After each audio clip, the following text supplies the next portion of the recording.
Hari ini kita kedatangan tamu yang super spesial. Yes. Itu ya Jen, Benar banget. sosok yang pastinya menjadi role model dan panutan bagi teman-teman semua sobat Nusantara Planters. Iya. Langsung saja Jen, kita perkenalkan tamu kita kali ini. Tentu saja kita sambut Bapak Bapak Muhammad Abdul Abdul Ghani. Ghani. Iya. Apa kabarnya Pak? Kabar baik. Alhamdulillah. Selalu sehat Bapak ini. Luar biasa dan selalu semangat Jen. Selalu semangat, selalu datang paling cepat Paling di cepat. antara Nah, kita. itu kita udah kalah deh pokoknya sama Gani, udah angkat tangan. Nah, kesempatan kali ini Pak, kita akan ngebahas tentang 10 kompetensi yang dipersyaratkan oleh Kementerian BUMN. Banyak sekali Den. Luar 10. biasa. Tadinya itu 12 ya. Oh 12. Betul. Sekarang Sekarang menjadi 10. Oke. Nah, yang menjadi pertanyaan kita nih Pak, mungkin juga pertanyaan teman-teman Sobat Nusantara Planters, kira-kira apa sih relevansinya kompetensi-kompetensi ini dibentuk gitu ya, ditetapin, dipilih jadi 10, kemudian ditetapkan. Apa sih Pak korelasinya dengan perkembangan bisnis di suatu organisasi gitu aja? Iya, seperti di PT Baik, Penduduk ini Pak. Terima kasih ya. Jadi saya akan mungkin agak panjang lebar dulu. Boleh Pak. Jadi perusahaan atau korporasi adalah satu organisasi yang mempunyai tujuan tertentu dalam pendiriannya. Untuk mencapai apakah itu target, apa sasaran, apa tujuan, organisasi itu dipimpin oleh seorang pimpinan, CEO. Mungkin kalau di level direksi ada CEO, ada board of direction. Kemudian ada level berikutnya ada SEVP, ada divisi, ada bagian manajer dan seterusnya. Pada dasarnya menurut ilmu manajemen, divisi manajemen yang objektif zaman dulu kan mengatakan bahwa manajemen adalah bagaimana kita mencapai satu tujuan menggunakan orang lain. Menggunakan orang lain. Nah itu, jadi kuncinya orang lain. Maka seorang pemimpin itu harus memiliki kapabilitas yang saya sebut tadi, ada kompetensi standar. Tapi itu juga tidak cukup sebenarnya, karena dalam banyak hal tidak selalu inline antara kompetensi dengan kapasitas. Dengan katakanlah mungkin seseorang menguasai standar kompetensi, tetapi ketika berhadapan di lapangan itu ada faktor-faktor lain. Tentu faktor lain itu katakanlah sering dikatakan, orang mengatakan tentang karakter gitu kan. Karakter itu bisa diterjemahkan keberanian, kemudian integritas, ya kan? Kecepatan, kan gitu ya. Nah, ketika suatu perusahaan ingin merekrut atau ingin mengangkat seseorang dalam jabatan tertentu, itu harus ada standar kompetensinya. Jadi yang di 10 kompetensi yang dipersyaratkan oleh Kementerian BUMN itu adalah salah satu ukuran ketika Kementerian BUMN itu menyeleksi calon-calon direksinya. Oh begitu. Itu 10, waktu sebelumnya 12. Iya. Dan saya itu ikut yang 12, saya 10 belum pernah. 12, Karena saya mungkin terakhir lah yang 12 itu karena Yang banyaknya ya Pak? ya, dan saya paham betul itu tentang kompetensi ini, dan setiap asesmen saya selalu hasil saya cukup baik. Wow. Jadi Kenapa, saya- Pak? Kalau boleh tahu Pak, Kenapa tuh, Pak? faktor Saya- apa nih yang paling baik? Saya ingin cerita ya, kenapa Iya. saya kalau untuk PTPN mungkin saya masih paling tinggi, karena Wow. saya 4 kali asesmen di PPM itu. Yang pertama 3,92, Wah. 3 kali berikutnya 3,83. Wah. Saya lihat di filenya apa namanya di Hasil assessment? ya. assessment di seluruh jajaran PTPN Group belum ada yang seperti itu. Wah. Bukan karena saya lebih pintar, mungkin karena saya lebih bisa mensiasati waktu wawancara. Makanya saya selalu mengatakan Pintar ini, itu Bapak. hanya satu tool saja. Karena sebenarnya yang tahu kapasitas, kapabilitas seseorang sebenarnya atasannya langsung. Atasannya langsung. Tapi juga kawannya juga tahu, kawan kolega maupun bawahan juga tahu ini bapak ini pandai. Jadi sebenarnya pimpin itu juga dinilai dari banyak aspek, dari atasan, dari bawahan. 360 derajat. Iya, seperti itu. Jadi pemahaman kompetensi ini penting dan tentu itu akan diupdate dari waktu ke waktu sesuai dengan kebutuhan perkembangan zaman. Ya, tapi seperti saya sampaikan tadi, kompetensi itu kan bagian keahlian yang bisa dipelajari. Sebagian di dalamnya juga ada karakter juga, karena untuk membangun katakanlah partnership itu kan juga harus ada kemampuan meyakinkan orang dan sebagainya, bisa dipercaya. Tapi satu hal yang mungkin yang perlu di dalam bisnis itu, menurut saya, di samping kemampuan tadi, kapabilitas dalam pengertian kompetensi, tapi yang penting menurut saya juga dua hal yang lain. Apa itu, Pak? Kecepatan dan Kecepatan. keberanian. Itu dua hal ya. Jadi pinter aja tidak cukup ketika kurang cepat. Kenapa kurang cepat? Perubahan siklus bisnis itu makin lama makin cepat, ya kan? Benar. Kadang-kadang orang pinter dia, memiliki kompetensi yang cukup, tapi begitu dia dihadapkan pada satu kondisi harus memutuskan, maka kadang-kadang agak gamang, ragu-ragu, takut dan sebagainya. Kemampuan eksekusi. Iya. Jadi kalau saya tidak, ketika saya renungkan sudah ada melalui analisis, diskusi dengan staf dan sebagainya dan seluruh jajaran, saya putuskan. Insya Allah tidak ada di depan saya yang tidak saya putuskan. Dan itu pemimpin yang berkarakter, salah satu pemimpin yang diharapkan di perkembangan dunia yang turbulen ya, sebenarnya yang FUPA ini memang harus pemimpin yang risk-taker. Tentu bukan risk-taker ngawur, tapi harus pertimbangannya kuat. Pada akhirnya kan kita harus memutuskan. Dan pemimpin itu digaji, diangkat untuk memutuskan sesuatu. Jadi itu barangkali. Jadi kalau kita dari 10 itu ya, nanti kalau lupa saya diingatkan. Yang pertama, kalau dulu saya beda-beda. Waktu zaman saya itu ada empowering, dan sekarang saya lihat nggak ada. Tapi saya lihat yang pertama itu adalah yang menyangkut dengan digitalisasi. Ini penting, zaman sekarang sudah zamannya digitalisasi, mungkin ada dielaborasi ya. Kemudian yang kedua yang terpenting adalah di mana kita harus memahami perubahan global di bisnis itu. Kenapa? Karena kita interrelasi antar, sekarang orang mengatakan dunia itu menjadi satu desa kecil.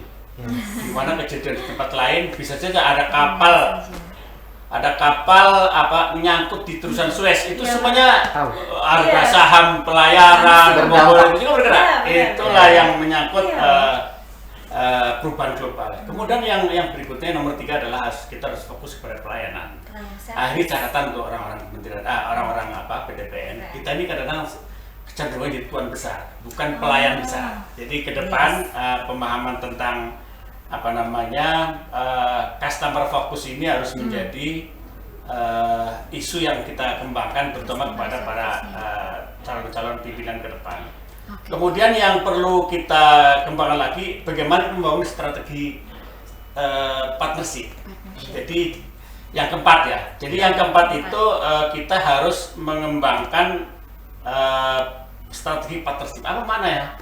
Zaman sekarang itu tidak ada zamannya persaingan, tapi kolaborasi. Nah, kira-kira gitu lah. Dari kompetisi menjadi kolaborasi. Jadi itu kemudian kita harus berpikir strategik. Jadi seorang pimpinan itu harus bisa berpikir bukan hanya taktis, tapi strategik. Strategik itu berdimensi luas, panjang, lebar, dalam gitu, tinggi gitu, kira-kira itu ya.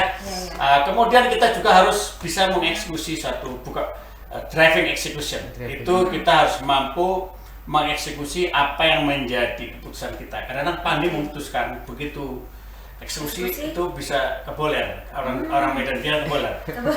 Keboler itu apa? Artinya ada kesenjangan, ada keterlambatan. Karena mungkin itu mendeploynya ada masalah-masalah kan, ada di situ harus ada menggerakkan organisasi, mengawasi dan sebagainya. Jadi kemudian yang berikutnya, kita di zaman yang serba turbulen ini, inovasi. Driving innovation itu juga penting. Karena kalau kita tidak melakukan inovasi, kita tidak melakukan continuous improvement, maka akan ditinggalkan oleh kompetitor. Mungkin Denny sama Jennifer masih ingat bagaimana dulu Obama. Ya. Obama itu waktu kampanye itu kan bersamaan dengan teknologi apa namanya? Sekarang udah hilang tuh apanya. Jadi dia Caranya. komunikasi kalau sekarang di WhatsApp dulu apa namanya tuh buat zaman Obama itu. BlackBerry Messenger. BlackBerry. BB ya. Pak? Iya, BBM. Nah, BBM. BBM itu Iya. seperti itu dah. Dia menggunakan teknologi. zaman Dia itu. orang pertama. Hmm. Jadi dia memutus struktur sosial di Amerika. Dia langsung ketemu dengan para pendukungnya dengan BBM. BlackBerry Messenger. Messenger. Nah, itu Yes. itulah yang kemudian yang berikutnya kita ya untuk yang ke-8 ya. Kita juga harus bisa mengembangkan kapabilitas organisasi. Seperti tadi, definisi yang pertama, manajemen adalah bagaimana menggunakan orang lain untuk mencapai tujuan tertentu. Yes. Jadi kita harus menggerakkan organisasi. Jadi tanpa karena yang mengerjakan bukan kita, orang-orang yang ada di situ. Sumber daya. Ya. Kemudian yang nomor 9 adalah terkait dengan perubahan. Oke, Perubahan itu kan tadi kan inovasi, perubahan itu kan satu narasi yang hampir sama. Ketika ada inovasi berarti perubahan. Perubahan itu harus di-maintain. Ya, seperti yang beberapa waktu lalu saya sampaikan itu harus di-maintain. Dan yang terakhir itu bagaimana kita bisa managing keragaman. Jadi harus managing diversity. Itu penting karena keragaman itu justru kekuatan. Maka Bhinneka Tunggal Ika. Yes. Gitu kan? Yes, betul itu pas sekali. betul. Bhinneka, kita berbeda-beda tapi satu. Yes. Nah, ketika orang beragam maka variabelnya kan banyak. Iya. Dengan variabel banyak terjadi cross fertilization, maka itu menjadi atau satu kekuatan. Saling menguatkan, saling mengisi jadi, gitu ya, Pak? Iya, saling. Itulah yang pas betul apa yang digagas oleh Kementerian BUMN untuk membangun SDM ke depan. Terus sebenarnya bukan hanya untuk direktur, itu berlaku untuk semuanya. Kita Untuk semua. semua, ya. Jadi standarisasi itu harapan saya, target kita kan sebenarnya setiap orang yang kita kirimkan ke Kementerian BUMN Iya. dalam kaitan dengan talent pool Iya. itu harus target kita itu 25% 25%. lulus. Ya. Dulu itu nggak sampai 2%. Ya, Wah. jadi itu tanggung jawab saya sebagai CEO bagaimana menyiapkan para BUD Min 1 supaya mereka paham betul standarisasi kompetensi ini. Dan sebenarnya standar kompetensi ini harus diajarkan juga secara melekat oleh atasannya masing-masing.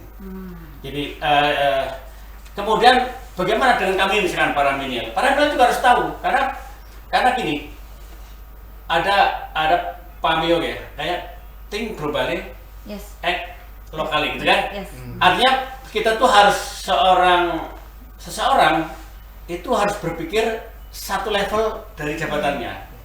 Supaya ketika atasannya ngomong kita tahu. Betul. Dan kita tuh akan ke sana juga. Jadi sebenarnya berlaku untuk semuanya.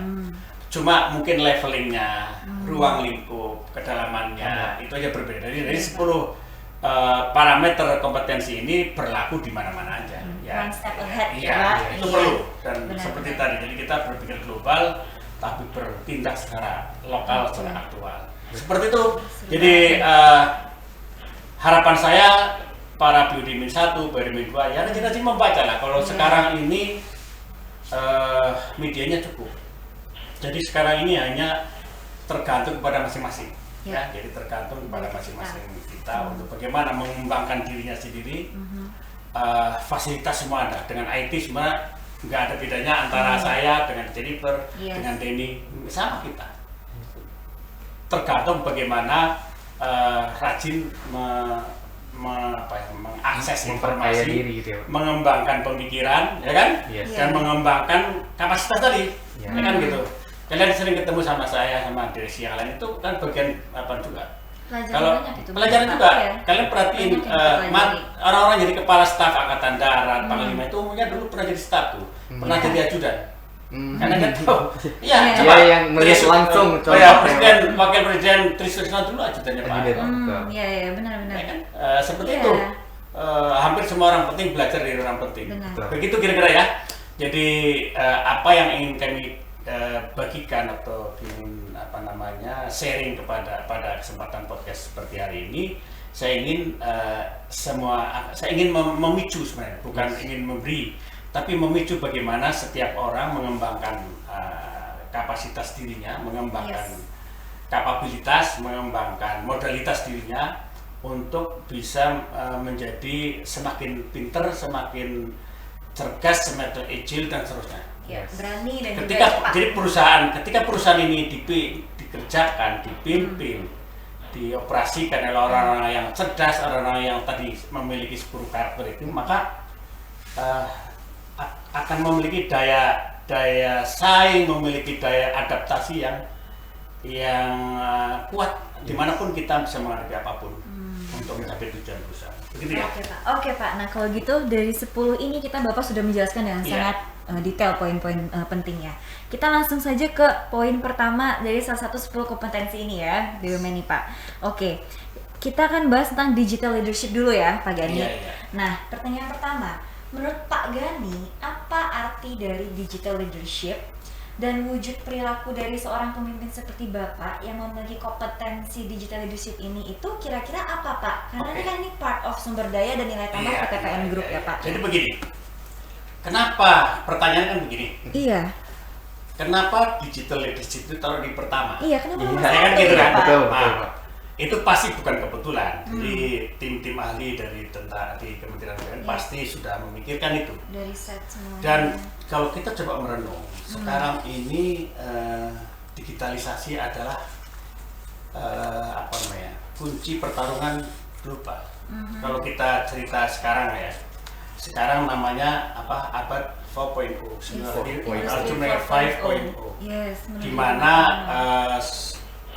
di mana substansinya atau core-nya itu adalah digitalization. Artinya teknologi informasi ya, yang dibungkus melalui teknologi informasi jadi begini. Jadi sekarang itu bukan yang pinter, bahkan ada yang mengatakan yang menguasai informasi itu menguasai dunia. Yang Yes, ngerti gitu betul. Pak. Ya, jadi sekarang seperti itu. Benar banget. Maka akibat digitalisasi ini sekarang ini terjadi perubahan yang luar biasa. Sebagai contoh saya coba ya, bagaimana media cetak, ya, koran, majalah, Iya. itu sekarang udah mungkin 5-6 tahun lagi sudah Bisa hilang ya Pak? hilang. Iya. Saya aja sebagai generasi sudah kolonial ya. Iya. Sekarang Bapak saya nggak masih beli suka koran? baca. Udah Saya jarang? nggak suka baca. Iya. Kenapa waktu mungkin sudah setengah tahun ini Iya. saya bilang sama sekretariat nggak perlu direksi dikasih Koran. Surat kabar. surat kabar majalah. Biasanya ditaruh di meja itu Pak. Cukup pakai PDF yang dikirim. Iya. pakai digitalisasi. Iya, Kita digitalisasi. sudah langganan koran, langganan Langganan. majalah dengan format digital. Itu kemudian kita juga melihat beberapa yang akan terkena oleh perkembangan digitalisasi itu industri perbankan. Perbankan. Perbankan. Bagaimana mungkin nanti kantor cabang akan berkurang orang. Cukup mau sekarang itu saya baru dapat info dari anak saya kemarin mendaftarkan nomor rekening untuk asisten rumah tangga, cukup dengan tidak datang ke kantor Tidak harus cabang. datang. Cukup nanti begitu kan. Benar, Ya. Pak. Kemudian sekarang lagi banyak perubahan-perubahan seperti mungkin seperti perusahaan yang terkait dengan agen-agen perjalanan, biro perjalanan. Kan sekarang udah kan lagi Iya. Sendiri bisa. sendiri bisa. Jadi ini perubahan-perubahan yang harus disikapi. Jadi kita perubahan untuk melawan perubahan adalah melakukan perubahan sebelum perubahan terjadi. Itu katanya seperti itu. Ya. Nah, sekarang apa sih relevansinya? Coba Iya, kita ya. Pak. Relevansinya digitalisasi di korporasi seperti Iya. perkebunan. Iya. Iya. Denny dan Jennifer Iya. kira-kira 5 bulan yang lalu, ya 5 bulan yang lalu saya ambil ilustrasi ya. 5 bulan yang lalu itu perusahaan kami melakukan satu perubahan di mana pengangkutan CPO dari pabrik ke pelabuhan itu kami menggunakan IT, Wow. Jadi ada apa namanya, mobilnya itu kita lengkap dengan GPS, ya, istilahnya fleet management begitu. Wow. Itu menjadikan atau bisa langsung mengurangi cost itu luar biasa. Jadi dengan demikian maka ketika tangki-tangki itu berhenti di jalan, istilah Medan itu minyaknya kencing itu kita detek. Oh gitu ya? Iya. Kita detek. Dengan demikian itu saya sudah hitung ya. Sehingga toleransi losses itu dari 0,3 jadi 0,15. Oh, wow. Itu hitungan saya kemarin itu sekitar 40 miliar. Ya. Biasa. Kemudian dengan digitalisasi sekarang yang sudah kita lakukan, dengan melakukan auction, e-auction, itu kita bisa sangat besar menghemat karena semuanya terjadi transparan, semua orang bisa mengikuti, efisien luar biasa, dan kita bisa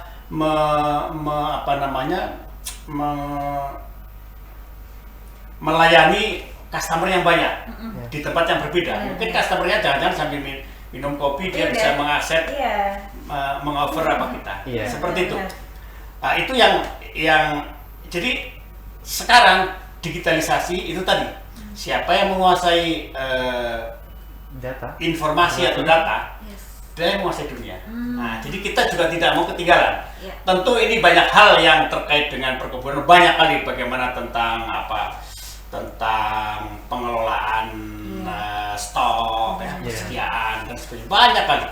Termasuk efisiensi kalau stoknya kita bisa kontrol, kemudian bahkan terkait dengan absensi kan sekarang udah kita buat.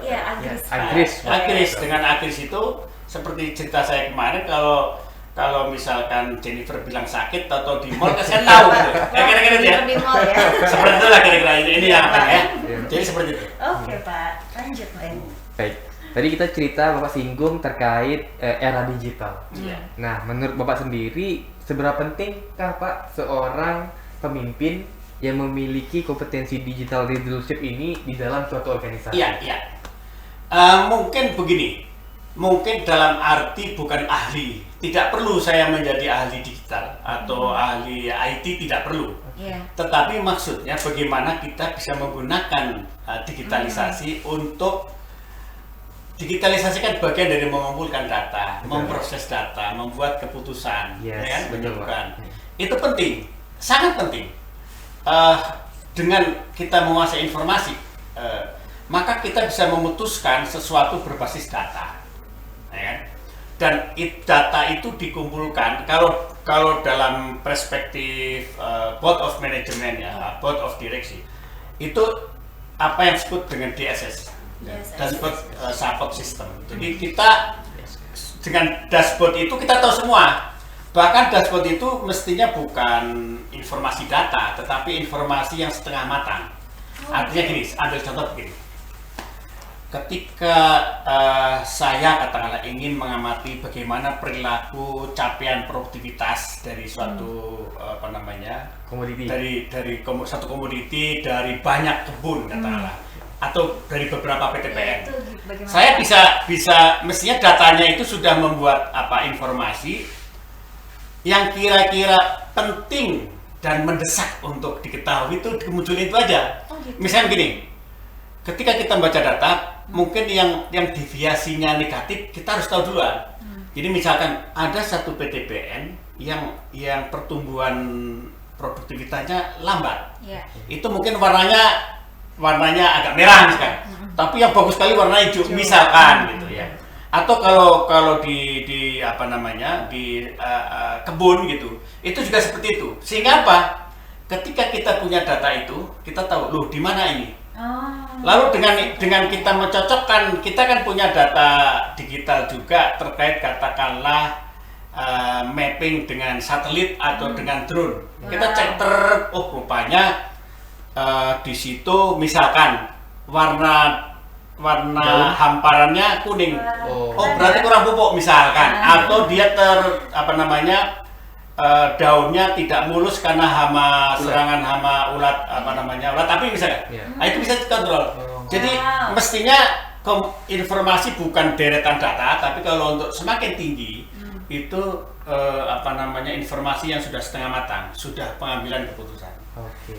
Sama ilustrasi yang lain, misalkan kita seorang direktur pemasaran mau membuat keputusan akan memasarkan, akan menjual produknya berapa, ya kan, volume berapa, dia lihat dulu persediaan di semua tangki-tangki kita, misalkan seperti itu. Jadi sangat penting, kecepatan tadi saya bilang kan, kecepatan itu bagian daripada hal yang harus kita pegang, karena kalau kita mutusin terlambat, udah nggak ada artinya, momentum hilang, karena setiap hari saja harga CPO naik turun. Kalau kita tidak memiliki data, baik data tadi tentang volume, digitalisasi volume, lalu kita pemahaman tentang apa tadi, tren harga, global safety-nya, artinya perkembangan di luar kayak apa kejadian, ya kan, itu banyak kali. Bagaimana kita membangun partnership dan sebagainya, itu bagian, itu semua mungkin kalau kita terjemahkan bisa berjam-jam kita.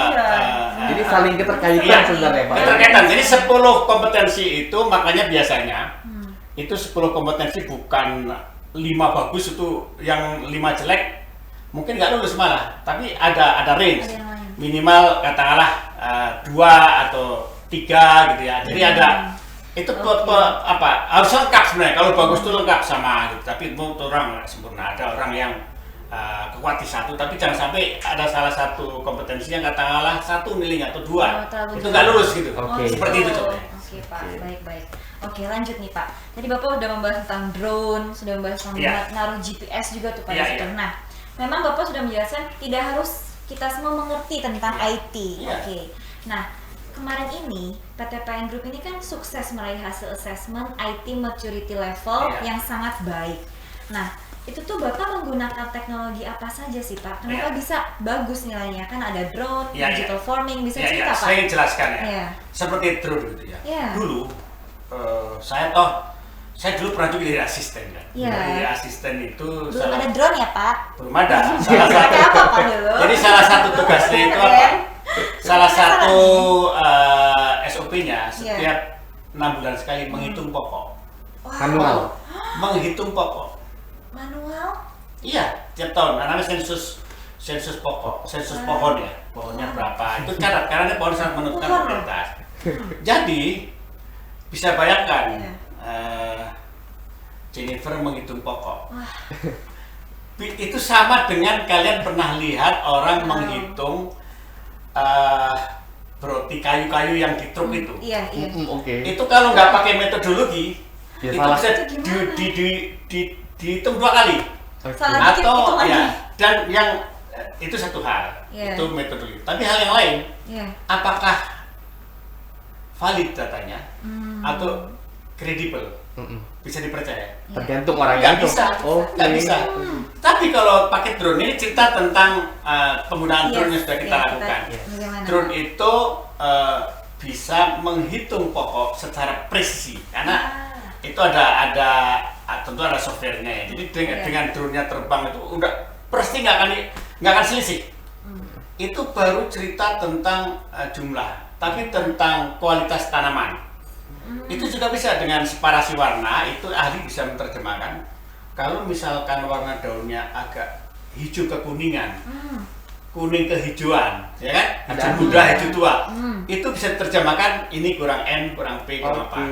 Sehingga dengan seperti itu maka lebih presisi kita, ini diperbaiki, rekomendasinya sekian. Itu sebenarnya dengan pendekatan teknologi, pendekatan pengalaman, experience bisa.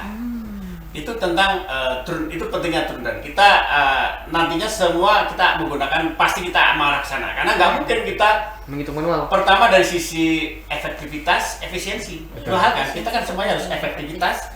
Kalau itu kan efektifnya efektif, karena dia tidak ada deviasi, tidak ada penyimpangan, presisinya presisi. Betul. Kemudian yang kedua tentang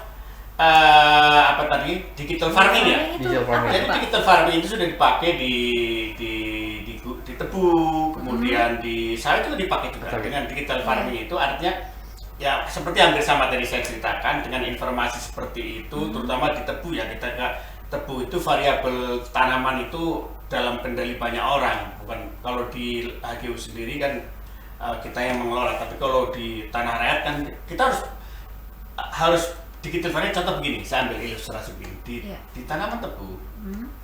Tanaman tebu itu kelihatannya sama. Tapi tanaman tebu itu masing-masing memiliki kadar gula yang berbeda pada umur berbeda. Dan pada varietas berbeda juga pada umur berbeda, hasilnya beda juga. Digital farming itu bisa mengcombine sehingga keputusan, ini cerita tentang kapan kita akan panen tebu ya. Panen tebu. Tentu sebelumnya disiapkan dulu nanamnya kan.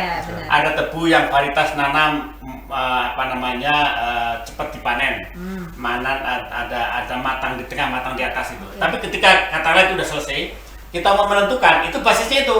Jadi di mana kita akan memanen tebu pada saat dia mempunyai peak kandungan brick atau kandungan rendemen tertinggi, disitulah mestinya itu. Betul. Itu salah satu contoh. Jadi contoh yang lain sangat banyak terkait dengan digital farming itu.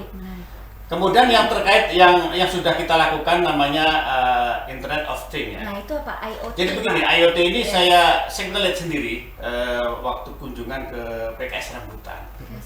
Jadi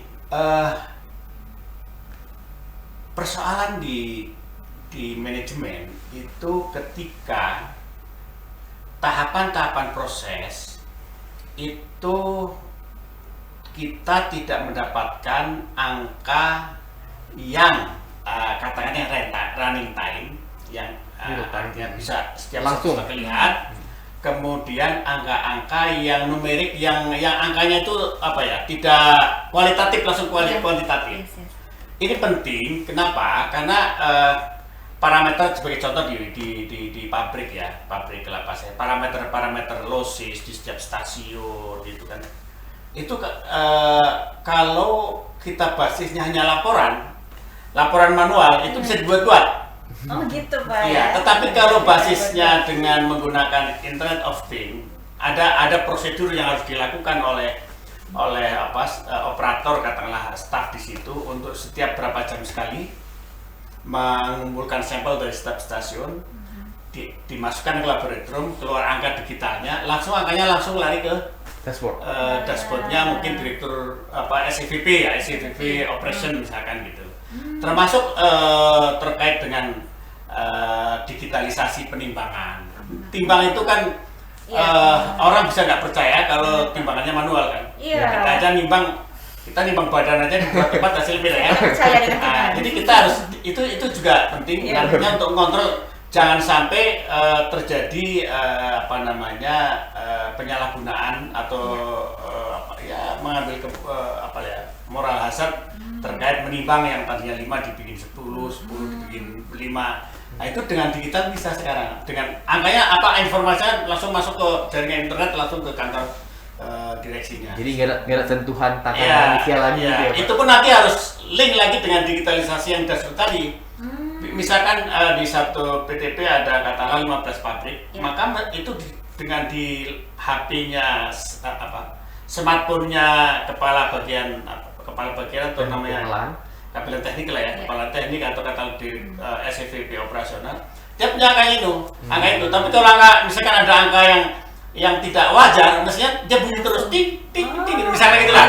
Jadi ada warning, early warning system. Jadi dengan demikian maka manfaat dari digitalisasi adalah ini kalau internal dulu ya. Memastikan kita kejadian yang sebenarnya running time, jadi tidak ada jeda waktu. Ketika kita mendetek satu persoalan pada saat yang lebih cepat, maka keputusan bisa kita lakukan lebih cepat. Artinya apa? Tidak terjadi pembiaran, deviasi karena kalau pembiaran itu namanya kerugian kan. Tidak terjadi pembiaran, deviasi daripada protap atau SOP sehingga efisiensi bisa dicapai. Itu sebenarnya itu kalau ke dalamnya. Kalau cerita keluar juga sama aja. Jadi di bagian pemasaran itu selalu ada pergerakan harga komoditas di global. Ada yang kelompok, ada macam-macam. Itu penting. Jadi ada softwarenya juga banyak itu. Itu penting ketika seorang direktur pemasaran ingin membuat keputusan. Oke. Ini jadi itu bagian dari instrumen untuk menentukan juga price ID, artinya harga patokan yang akan Iya. dijual berapa. Itu kan ada beberapa faktor. Yes. Faktornya technical faktor. Technical faktor itu kecenderungan harga di beberapa pusat-pusat pembentuk harga dunia. Iya. Lalu juga ada faktor fundamental, yang terakhir judgement dari tim. Nah, itu jadi dengan ada digitalisasi ini pekerjaan lebih mudah, dan satu lagi mampu telusur. Oke. Nah, ketika terjadi apa-apa di belakang nanti di kemudian hari dengan dokumennya lengkap itu bisa dicek, Ketrack mampu telusur, semuanya. traceable gitu ya. Yes. Dengan traceable itu kita semua orang akan bekerja secara bertanggung jawab, bekerja secara profesional dan mengurangi moral hazard lah. Iya, Ya, benar. betul. Ini seru banget ini, Seru menarik banget. banget digital ini. Ini Itu baru satu Baru kompetensi. satu Iya. kompetensi. Bapak udah Dan masih banyak hal lah ya kan, masih Iya. banyak hal juga seperti ya kita mengontrol absensi yang gampang-gampang juga pakai. simpel-simpel tapi itu penting Iya, ya, penting, Pak. ya. Absensi. Jadi seorang kalau dulu kan kadang-kadang ya bisa disalahgunakan lah. sama slip gaji Iya. tuh Pak bisa tinggal Iya, download. semua kita baca sekarang data. itu traceable itu penting. Iya, Betul. benar. Traceable itu bagian dari akuntabilitas. Betul. Nah, nih Bapak tadi udah cerita banyak banget nih tentang digital leadership. Nah, kita Yes. masuk nih Pak ke kompetensi yang kedua, yaitu Yaitu? global business savvy. Yang Oke. meskipun tadi Bapak udah mulai Iya, senggol-senggol Dikit nih, tadi udah, sedikit. tapi Nah, ini kita kita telusur lagi. tes di Oke. Nah, Jadi gini, sekarang ini seperti yang di awal saya ceritain, kecenderungannya sekarang itu dunia menjadi satu desa. yes. Iya. Dunia menjadi satu Dari desa. satu Desa dunia menjadi desa. Iya. Artinya apa? Iya. Perubahan yang dibangun oleh teknologi komunikasi, digitalisasi, teknologi komunikasi lah ya, kemudian teknologi transportasi itu menyebabkan dunia itu menjadi saling bergantung. Saling bergantung, saya ulangi, saling bergantung. Jadi jangan kita punya Bergantung. pretensi untuk hidup sendiri. Ketergantungan. Jadi kayak negara di apa namanya kalau kita namanya swasembada, oke, tapi kalau butuh. kalau kita hanya hidup sendiri nggak mungkin. Ya. Iya. Dan itu sebenarnya mengingkari satu fenomena alam semesta. Bahwa alam semesta itu kan beragam. Jadi kita harus saling saling berinteraksi, saling tolong menolong gitu. Jadi itu dari situ asal mulanya. Kenapa?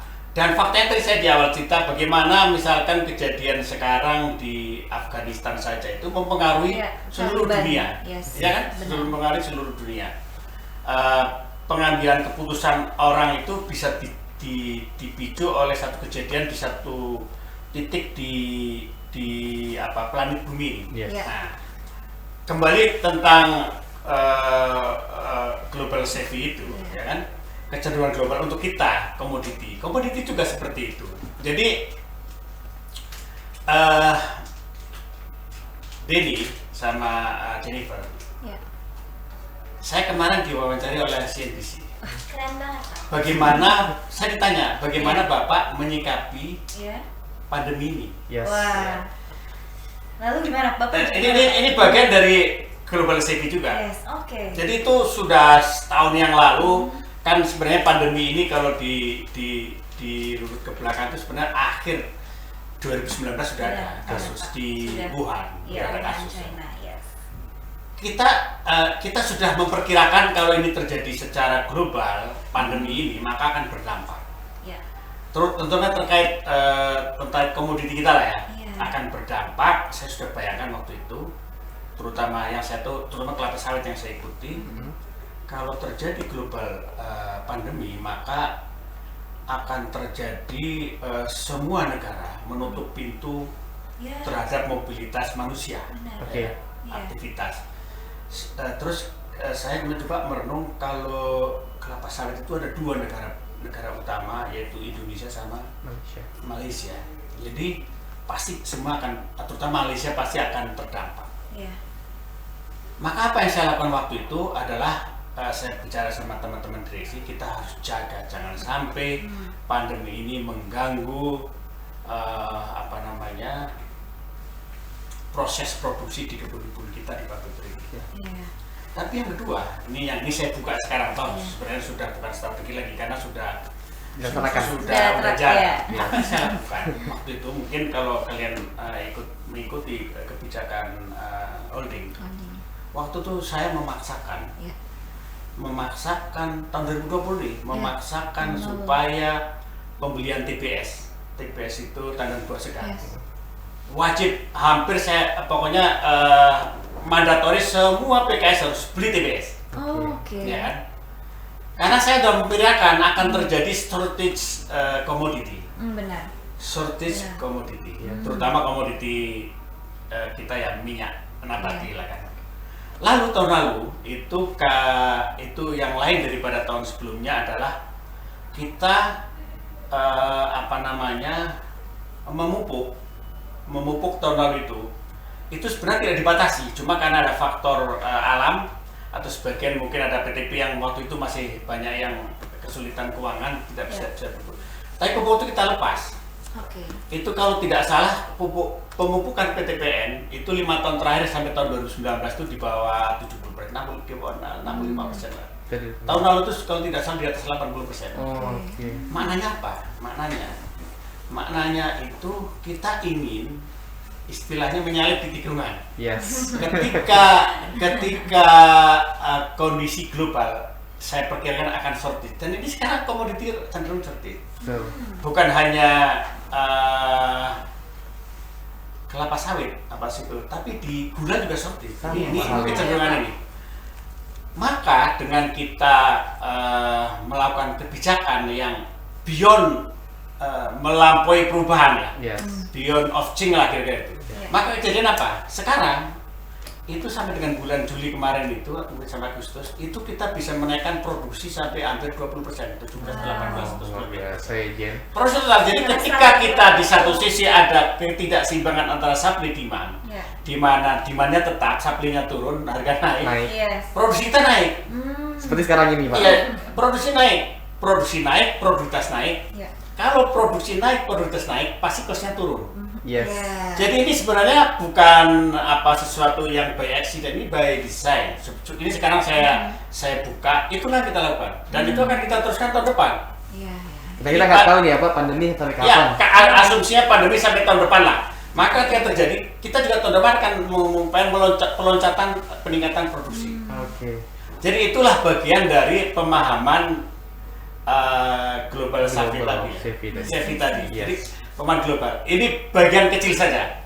Tapi kalau kita bicara manajemen strategik, tadi kan ada strategic orientation, kita juga harus membaca. Jadi begini, ke depan ini kecenderungannya seperti apa? Kita cerita katakanlah komoditi ke depan ini seperti apa? Kita tahu kita punya sawit, tebu, karet, teh, kopi, kakao. Kebijakan kita di dalam roadmap komoditi itu kan fokus ke tebu dan kelapa sawit. Karet kita kurangi, teh akan kita kurangi juga luasannya. Kopi hanya kita bertahan kopi high grade, karena Pak Menteri minta jangan sampai bersaing dengan rakyat. Kakao bahkan kita akan habiskan. Itu bagian juga dari global safety juga. Kita ke depan harus tahu. Tapi depan itu sebenarnya bukan sesuatu yang tidak ada tandanya. Depan itu dari belakang juga. Jadi ketika kami direksi mengambil keputusan kurangi misalkan tanaman karet, kita tahu 20 tahun historis 20 tahun itu, historis karet 20 tahun, tebu 20 tahun, kelapa sawit bertahun, itu trennya itu karena karet dengan kelapa sawit memiliki karakter iklim yang hampir sama, maka lebih bagus tanam kelapa sawit. Karena di sawit itu adalah pangan dan juga sekaligus energi. Peruntukan itu mungkin ada ratusan produk yang bisa dihasilkan dari kelapa sawit. Bahkan kalau kalau Jennifer sekarang katakanlah makan coklat itu mungkin 99% itu Substitusi sawit. substitusi sawit. Jadi seperti itu lah Pak, ya. Iya. Semua kita menggunakan Oke. apa namanya pasta gigi, menggunakan apa namanya sabun, semua sekarang udah kelapa sawit. Kosmetik juga kelapa. Artinya kita harus ke sana cepat. Jadi jangan kita istilahnya apa ya, megalomani apa gimana, kita membanggakan masa lalu, enggak. Yes. Kita harus berubah. Itu juga bagian daripada kemampuan ke depan. Jadi menurut para ahli strategi, Ya. isu kalau terjadi isu perang dunia atau isu pertikaian di masa yang akan datang, Ya. itu isunya paling tidak ada dua, pangan dan energi. Food Nah, security, Pak. food, pangan ini penting. Kenapa kenapa tadi kita membaca global tebu kita harus perkuat? Kenapa? Bukan hanya semata karena memang tebu itu semakin berkurang produksi dunia kebutuhannya semakin meningkat, juga kita komit terhadap kepentingan nasional. Iya. Nah, karena BUMN itu PTPN adalah BUMN itu adalah bagian dari kepanjangan tangan negara, Yes. maka kita harus pastikan kita harus berkontribusi untuk meningkatkan ketahanan pangan melalui ketahanan kecukupan produksi gula untuk kepentingan rakyat. Jadi prediksi ya. Seperti itu jadi kemampuan itu salah satu hal.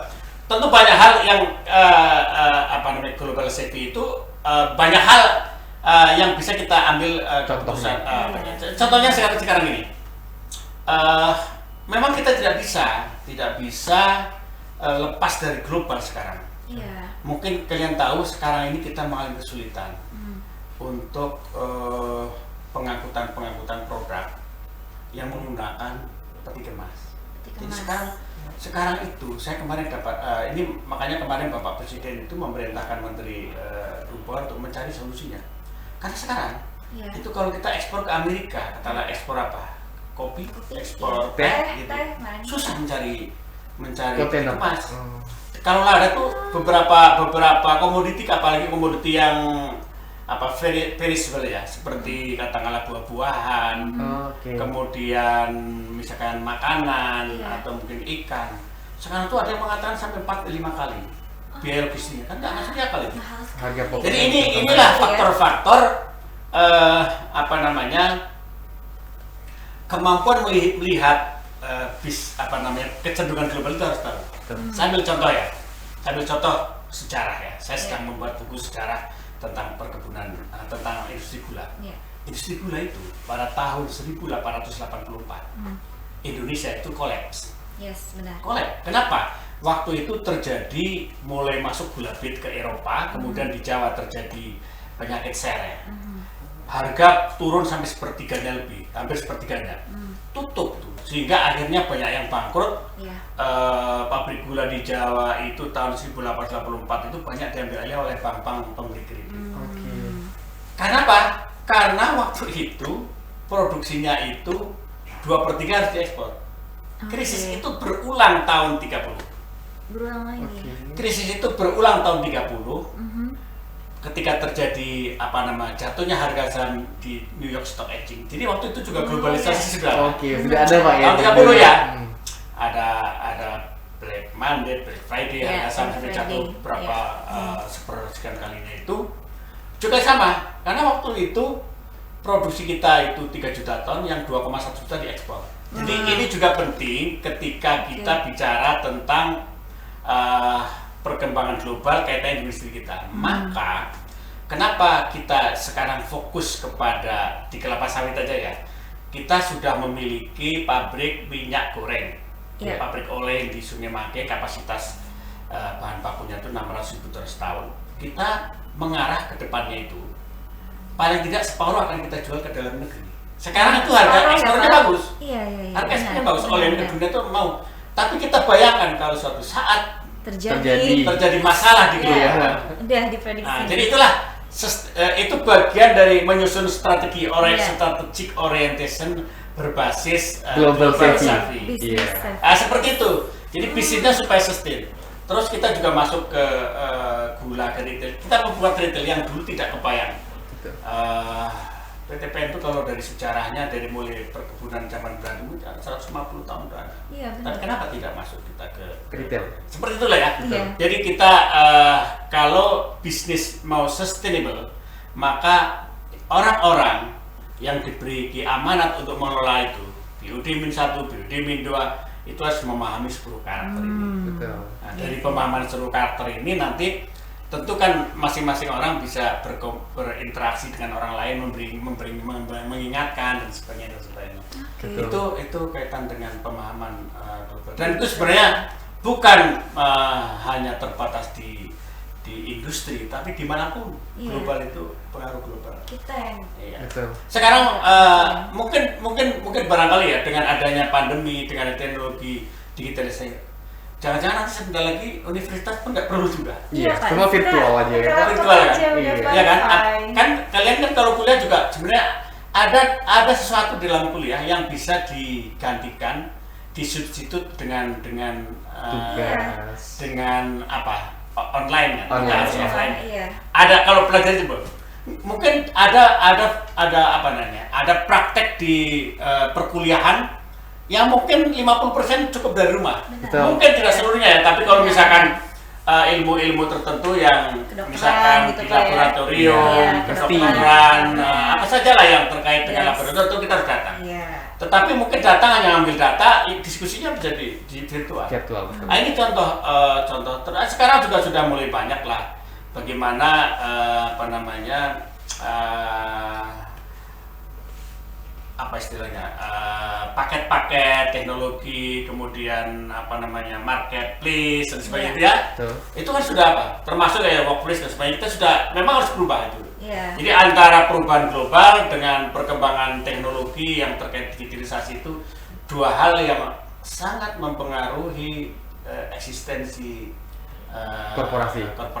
Iya. Kebetulan saja industri kita itu bukan industri yang elastis. Kita inelastis karena pangan dan energi. Tapi perkembangan sekarang itu PLN mungkin sebentar lagi tidak perlu, misalkan. Iya. Kenapa? Oke. Kalau setiap rumah sudah ada PLTS. Betul. Iya. Karena mungkin ada ahli yang mengatakan dalam waktu nggak sampai 10 tahun itu listrik dari solar cell Iya. itu harganya sama dengan si PLN. Oke. Jadi Ya kan? apalah Itu apa- hanya persoalannya adalah di teknologi penyimpanan storage. energi. Yes. Ketika teknologinya sudah bagus, kemudian karena bagus sudah canggih, penggunaannya meluas, maka costnya turun. Ketika itu terjadi, maka nggak perlu kabel-kabel itu. Iya. Kalau itu terjadi, itu juga sama. Sama juga listrik tetap perlu, tapi nanti mungkin kita tidak menggunakan ada kemampuan listrik. Dan Iya. itu sejalan juga dengan sekarang green economy, green industry, Iya. ya, Yes. dekarbonisasi Yes. yang sekarang dengan Biden Batu itu bara. kan, ya Biden sekarang kejadian Kemendelusan dan sebagainya, wah ini udah ada tanda-tanda udah terlambat kita masalah global warming. Iya. Nah seperti itu seperti bisnis seperti sebentar lagi juga mungkin bahan bakar cair nggak perlu lagi.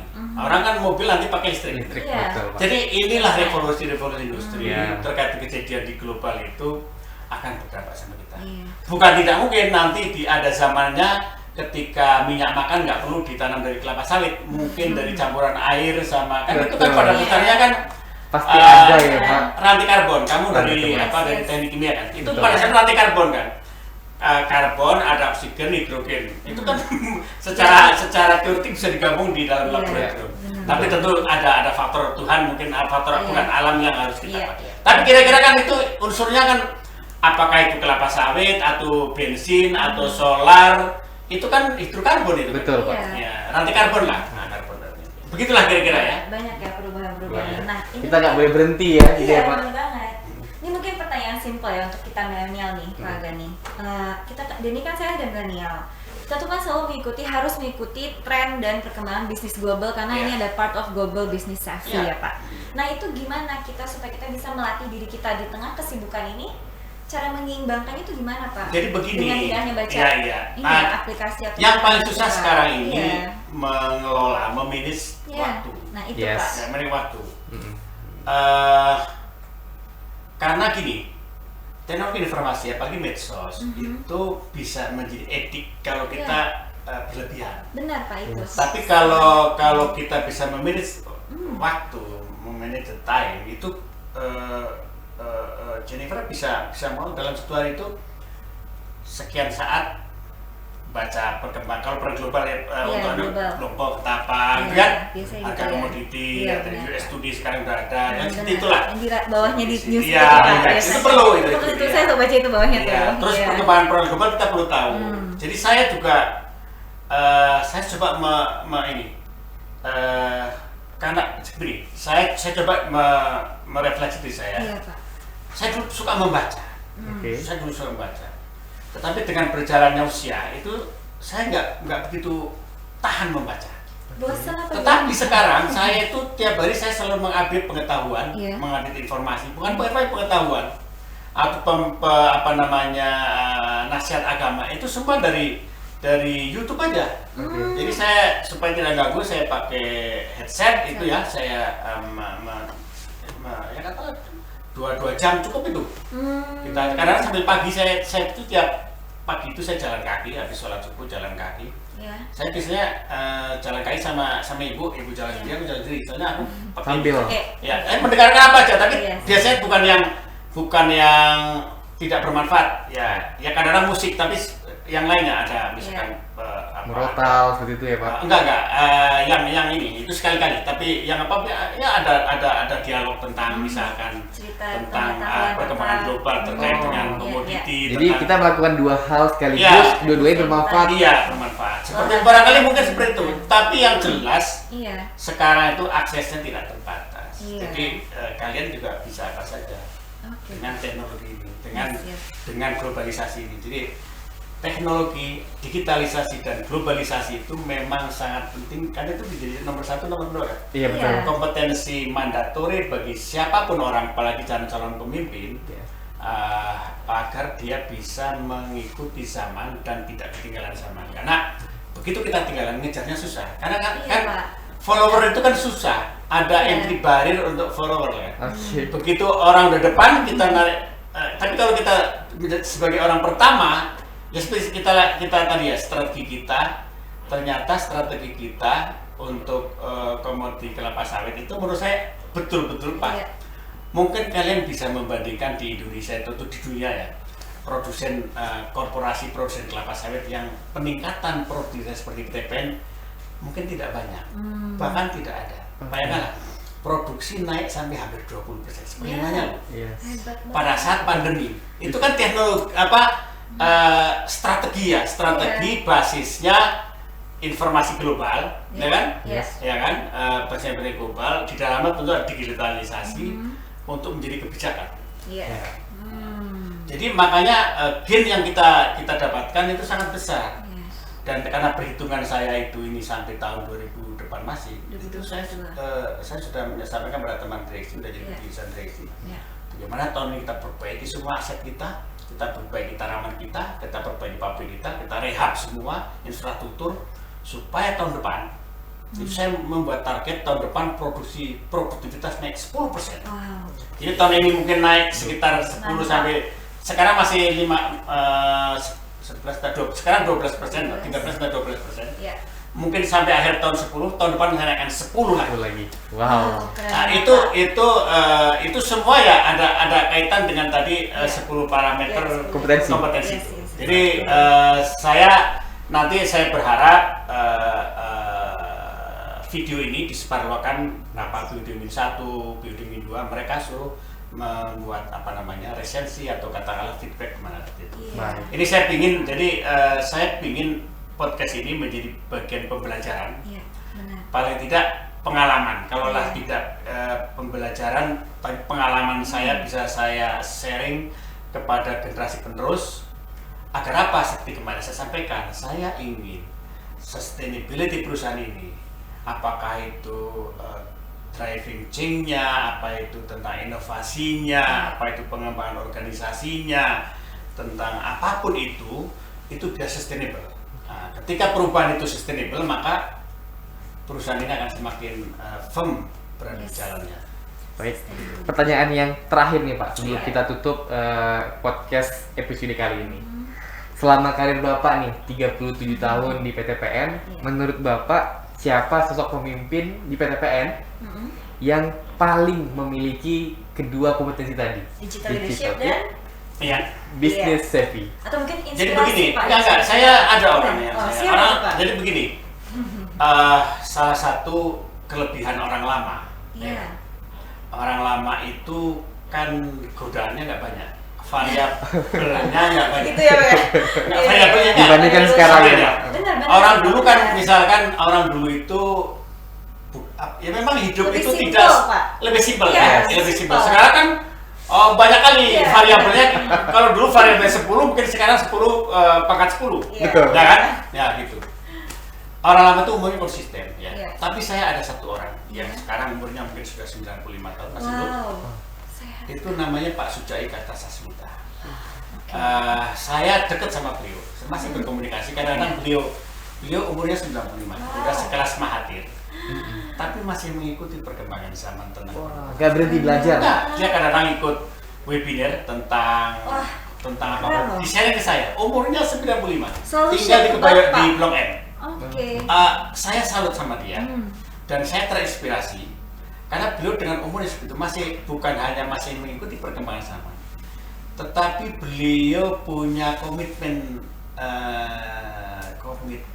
untuk legacy.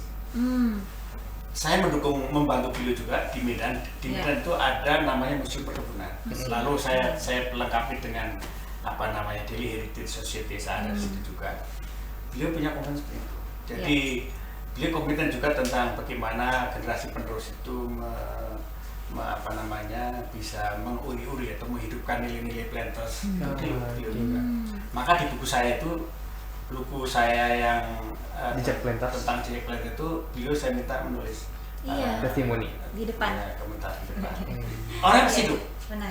Jadi saya ingin seperti dia. Iya, Cuma kadang-kadang kalau saya Benar. cerita sama, belum tentu saya bisa berusia 90. Bisa, Tapi Pak. dia masih cerdas. Jadi beliau kan gini, otak Iya. ini kalau sering dipakai kan malah Tajam. ini. Jadi masih dia bisa ikuti perkembangan zaman. Yes. Saya sering komunikasi sama beliau, tapi sementara sebagian lain sudah hilang. Jadi Oke. jangan kalian nanti suatu saat pensiun, jangan anggap pensiun itu selesai urusan. Enggak. Benar, Pak. Oke. Urusan akan selesai kalau kita sudah dipanggil Tuhan. Betul. Yes. Jadi ketika hayat masih kandung badan, maka gunakan ini untuk menambah ilmu, bermanfaat orang banyak, berikan kontribusi apapun yang bisa kita berikan. Yes. Maka hidup kita menjadi bermakna, hidup kita menjadi berwarna, dan kita awet tua lah. Ini udah ya, Bapak. Udah, Pak. Iya, jadi gitu. Legacy itu sebenarnya diterjemahkan seperti itu. Nah, itu saya salut sama beliau. Mungkin next Dan time saya kita terus undang terang aja beliau saya, ya. ini saya lagi Undang beliau boleh, Pak, mengusahakan. sama Bapak. Undang beliau. Kita undang beliau di Bapak. podcast. Ada di sini ya? Iya, baru Mungkin, Bapak juga bisa. loh, boleh. Mungkin mudah-mudahan saya undang. Iya. Dan saya sedang mengusahakan beliau untuk jadi honoris causa. Wow. oke. Mudah-mudahan nanti di satu universitas. Yes, yes, Iya. yes. Karena kan menurut saya sebagai dokter mungkin tidak seperti dia. Dia lebih dari sekali. Beyond. Biar. Iya. Dia dulu pernah jadi ketua tentang organisasi ngelola tebu gula. Pokoknya saya kesana masih aktif di Iya, iya. komunitas pensiunan Kementerian Pertanian. Jadi saya ingin hidup 1000 tahun dengan cara seperti beliau, memberi manfaat dan memberikan inspirasi pada generasi penerus. Yes. Baik.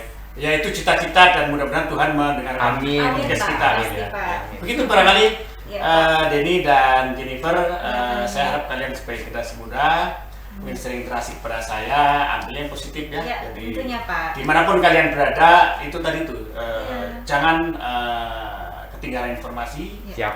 selalu mengupdate pengetahuan, Baik. ya, ada kesempatan belajar. Gitu. Itu saya rasa. Iya. Baik. Baik, Pak Terima Gani. kasih banyak Pak Gani Terima atas kasih, semua cerita, inspirasi dan tentunya Nih, waktunya ya ini, Gian. ya. 2 poin itu aja udah menarik, apalagi poin sisa 8 Sahabat-sahabat lagi Planters, kompetisi ini. jangan lupa Yes. tetap tunggu episode berikutnya Tune in karena kita akan bahas 8 8 kompetensi lagi, oke? lainnya. Ya, oke. Baik, See you. mungkin demikian. Ya. Terima kasih Pak Gani. Terima kasih Bapak Gani, Kami, sehat selalu. saya Ya. Demi, Saya Jennifer. kami undur pamit. Assalamualaikum warahmatullahi wabarakatuh.